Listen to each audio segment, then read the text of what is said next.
小僧、名乗ってみよ。ロロノア。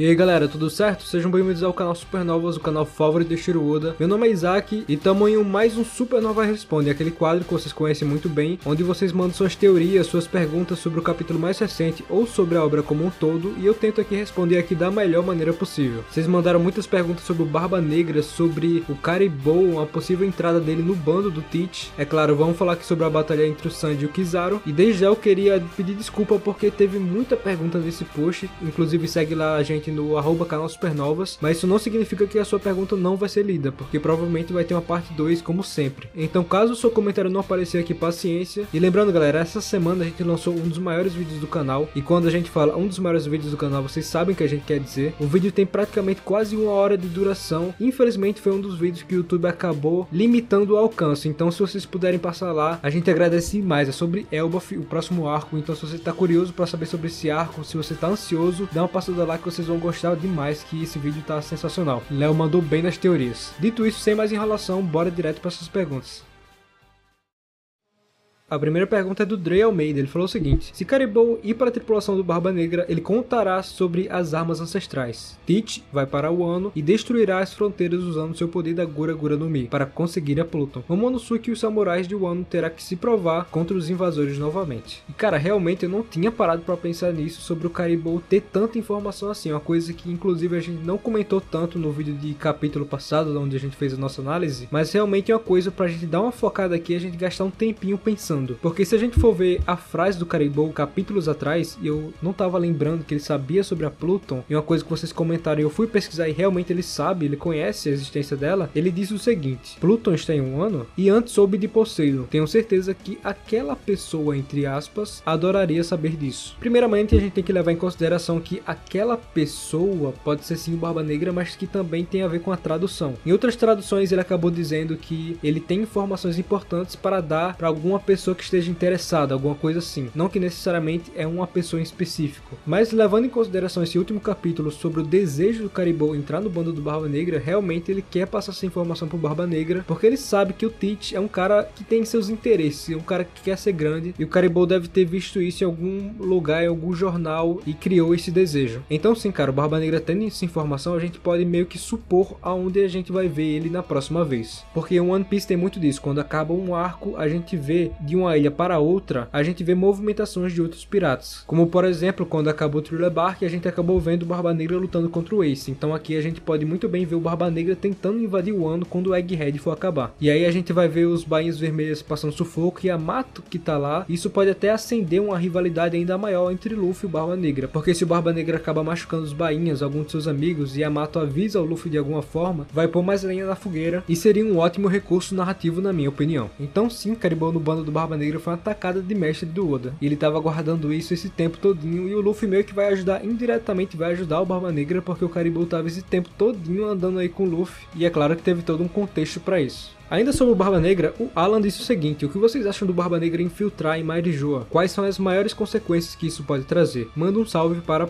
esse salve aqui para essa pessoa eu não vou mandar não, tá? Cara, aí já entra outra possibilidade, outra ramificação de caminho que o Barba Negra poderia seguir após o arco de Egghead. Será que ele vai para Wano? Será que ele vai para Marijoa? Bom, primeiramente a gente tem que levar em consideração que o Barba Negra já falou que tem esse interesse de fazer Hashinozo ser uma ilha afiliada ao governo mundial, mas isso de maneira legal. Ele não invade de alguma forma Marijoa. Mas, levando isso em consideração, o Barba Negra pode ter um plano B. E esse plano B foi justamente isso que a Catarina Devon foi atrás lá na ilha de Egghead. Quando tocou Saturne, ficou bem claro que o objetivo deles naquela ilha era aquele: conseguir a aparência do Saturne para invadir algum lugar em algum momento de alguma forma. Porque a partir do momento que eles têm a aparência do Saturne, eles podem entrar em qualquer base, em qualquer lugar. Não precisa ser necessariamente Marijoa. Por exemplo, eles podem invadir em Pell Down. Quem sabe? O Barba Negra não quer uma ajuda ajudinha ali do Doflamingo e tal, pegar informações do Doflamingo, e só a aparência de Saturno aparecer ali já traria ele de volta. Não precisaria invadir Impel Down como fez antes. Então a aparência do Saturno é um cartão de acesso para qualquer lugar do mundo. E quem sabe isso não altere a rota do Barba Negra, porque a Catarina Devon e o próprio Van Auger podem fazer isso sozinhos, já que o Van Auger pode se teletransportar para o lugar que ele quiser e a Catarina Devon tem esse poder da aparência. Então eles dois podem se infiltrar em qualquer lugar que eles quiserem, não que necessariamente Barba Negra precise estar lá junto com eles. Então Barba Negra pode ir para um canto, eles cuidarem de outro. Ou seja, o bando do Barba Negra é bem organizado, cara. Eles têm uma força ali, cada um tem um poderzinho deles e eles trabalham muito bem juntos, separadamente também, porque geralmente a gente vê um bando todo junto trabalhando em equipe.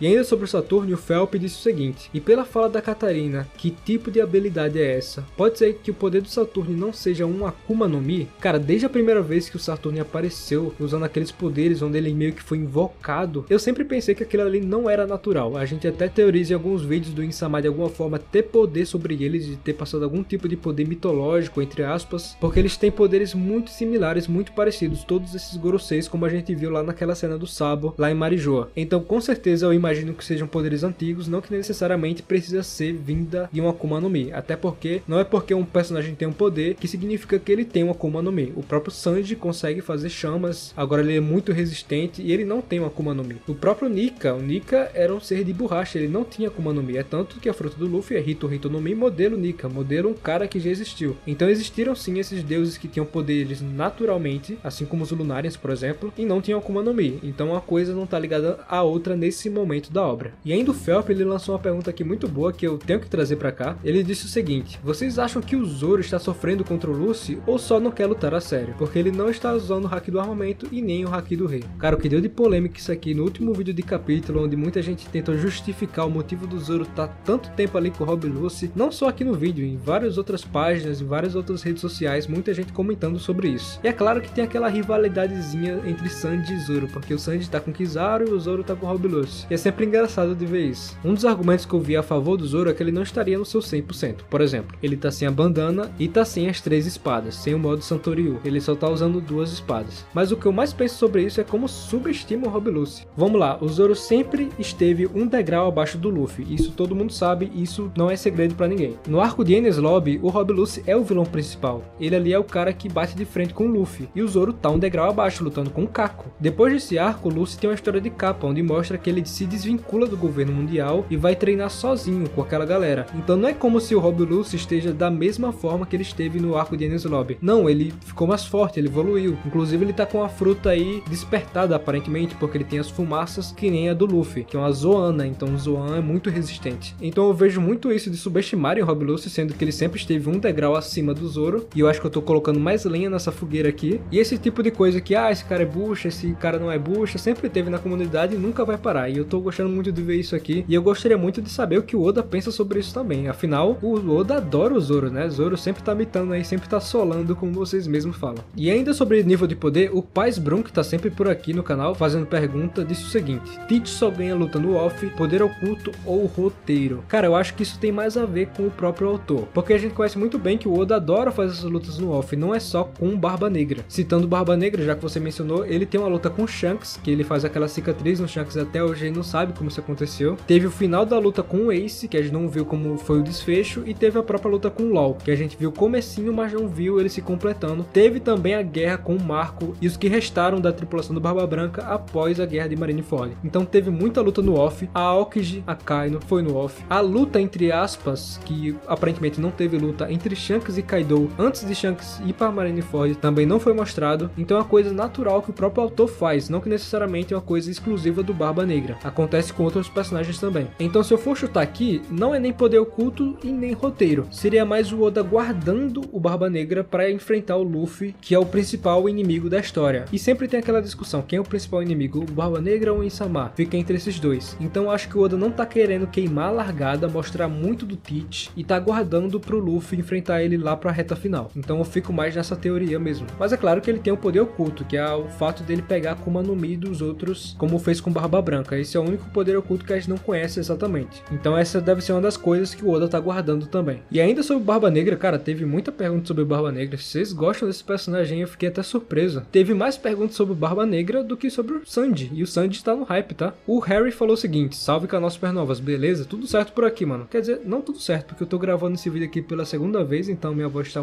deve estar um pouco cansada aí pra vocês, mas é por causa disso. Vocês já pensaram na possibilidade do Teach ser um bucaneiro? Se parar pra pensar, o Teach parece ter algo como uma distorção de personalidade, ou resistência mental, o que teoricamente lhe permite controle de duas Akumas no Mi, algo que faz paralelo com uma condição de Kuma. Pois, mesmo inconsciente devido aos experimentos de Vegapunk, ele ainda continua lutando pela sua própria convicção. E no final aqui ele manda um grande abraço pra você também e pra todo mundo que tá vendo esse vídeo. Quer dizer, só pra quem deixou o like, né? Quem não deixou o like aí não vou mandar abraço não. Mas cara, o fato do Barba Negra ser um bucaneiro é uma coisa que a gente falou inclusive no vídeo de perguntas passado, onde alguém também comentou algo sobre isso, mas nesse último capítulo 1017, isso foi levantado mais uma vez, porque é comentado sobre a linhagem do Barba Negra e a Catarina Devon até fala que Barba Negra é especial. Aí a gente começa a tentar interpretar o que isso quer dizer. Ele é especial porque ele é um cara gente boa, porque ele é um cara que consegue atrair pessoas que nem o Luffy, ou ele é especial porque ele tem uma genética diferente, porque ele é de uma família diferente. A gente começa a pensar sobre isso. E é natural a gente acabar pensando que o Barba Negra pode ser um bucaneiro justamente porque o bucaneiro é uma raça que vem sendo muito trabalhada nesse momento da obra. Quem sabe a gente poderia estar falando do Barba Negra ser um lunariano se isso tivesse acontecido lá em Wano. Então a gente narrativamente tende pra esse lado, entendeu? E tem todo o lance do Barba Negra ter um corpo estranho, dos bucaneiros terem uma vontade meio que mitológica ditas pelo próprio Vegapunk, e eles naturalmente também têm um corpo estranho, porque não é natural tudo isso que o Kuma vem fazendo durante todo esse arco. E sobre a aparência, cara, eles não tem nenhuma característica que fala que uma pessoa é bucaneiro ou não, então qualquer pessoa pode ser um bucaneiro. Por exemplo, os únicos dois bucaneiros que a gente conhece é o Kuma e o pai dele. Eles são parecidos porque eles são da mesma família, mas não significa que todo bucaneiro é parecido com Kuma. A gente tenta até relacionar o Barba Branca com o Kuma, que eles são parecidos, têm um queixo quadrado, mas não significa que isso é um padrão, é uma regra para essa raça. Por exemplo, os lunarianos já são diferentes, a gente sabe identificar o que é um lunariano. Eles têm chamas nas costas, ele tem a pele escura, eles têm asas, são seres alados, têm cabelos brancos, então a gente sabe diferenciar. Então dizer que o Barba Negra é um bucaneiro não é algo muito errado, não é um chute muito longe. É uma teoria até que muito boa por causa do seu corpo estranho. Mas Samuel, na análise do capítulo passado, ele até comenta sobre essa linhagem ter a ver com a guerra de God Valley, porque o Shanks e o Barba Negra têm praticamente a mesma idade, só um ano de diferença. Isso poderia dizer que a linhagem dele vem de lá. Da mesma forma que o Shanks seria da linhagem de Garlin, o Barba Negra poderia ser, por exemplo, do Shebek, devido a todas as ligações que a gente conhece deles durante toda essa obra. Shebek queria ser rei do mundo, Barba Negra também. Barba Negra tá na mesma ilha que era de Shebek, a ilha Hashinozo. Barba Negra tem um navio que é nomeado de Sabres de Shebek, então eles têm muitas ligações, e essa ligação do Barba Negra pode vir do Shebek e não da raça dos bucaneiros. Mas essa é uma teoria muito boa. Mas agora sobre Elbaf, o Fernando disse o seguinte: salve, em Elbaf só tem aliados e eles adoram o Deus do Sol. Que tipo de inimigos podemos esperar? Cara, realmente, lá em Elbaf só tem aliado, é uma coisa que eu já venho comentando com vocês já faz um bom tempo. O Luffy vai chegar em Elbaf e vai estar todo mundo ok pra ele, tipo, o Luffy chegou, gente boa, todo mundo conhece o Luffy, todo mundo sabe quem ele é, o Dory e o Brog. O Luffy derrotou, ou pelo menos fez parte da galera que derrotou a Big Mom, e a Big Mom trouxe problemas pra Elbaf, então é quase como um sentimento de gratidão que o povo de Elbaf teria com o Luffy. Então o que faria Luffy ter algum tipo de vilão em Elbaf? É uma coisa que eu teorizava que era sobre uma possível morte de Vegapunk ser vinculada ao Luffy de forma negativa, do Luffy, por exemplo, ter matado o Vegapunk em uma fake news do Morgans, por exemplo, no jornal. Então se o Luffy matasse o Vegapunk e o jornal falasse isso, que nem o Sabo matou o Rei Cobra, por exemplo, ele poderia chegar lá com inimizade, com a galera não gostando dele, então sim, aí ele chegaria em Elbaf não como herói, sim como vilão. Mas é aquela coisa que seria muito temporário, porque se a gente for naquela teoria de ligações entre arcos, as semelhanças, a gente vai ver que não é bem assim que vai funcionar. Pelo menos seguindo essa teoria que vocês conhecem muito bem, eu tenho certeza. Se não conhece, cara, eu vou deixar o link aí pra você em algum canto, no comentário fixado, na tela aí tá aparecendo algum vídeo que a gente fala sobre esse tema, e eu recomendo muito que você não vai se arrepender. Vamos lá, Egghead é o espelho de Sabaldi, e após Sabaldi a gente tem o que? A gente tem a Amazon Lily. E a Amazon Lily tem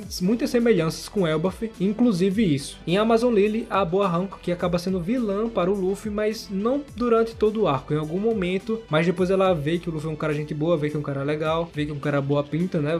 Vamos concordar aqui. E eles acabam se aliando. E o real inimigo que eles têm ali para tentar fugir da ilha é a Marinha, né? Que tá precisando da Boa Hancock se apresentar como Shichibukai para a Guerra de Marineford. Então acredito que assim como Egghead teve vilões que vieram de fora, como Saturn e o próprio Kizaru, Elbaf pode seguir esse mesmo padrão e vir vilões de fora. E a gente começa a teorizar quem seriam esses vilões de fora. Seria o Barba Negra? Seria outro Gorosei após a morte de Saturn? Fica aí o questionamento. Mas eu acredito que segue esse padrão. O Luffy pode chegar lá sendo um vilão, mas depois ele pode se tornar um herói, depois que a galera vê que ele é um cara legal. Com isso que eu encerro esse vídeo, espero muito que vocês tenham gostado. Eu tô gravando esse vídeo aqui pela segunda vez, então desculpa se eu tô com uma voz um pouco cansada, eu tive problema na primeira gravação. É aquele tipo de erro técnico que a gente pede desculpa e espero que não aconteça mais. Dito isso, segue a gente lá no Instagram, @canal Supernovas. Infelizmente não deu pra responder todo mundo, teve muita pergunta boa, eu tenho que admitir isso, mas eu tentei responder algumas da melhor forma possível, espero que vocês tenham gostado. E se vocês gostaram, deixa o like aí que eu agradeço demais, ajuda muito a recompensa da gente crescer aqui no YouTube. E é isso galera, valeu!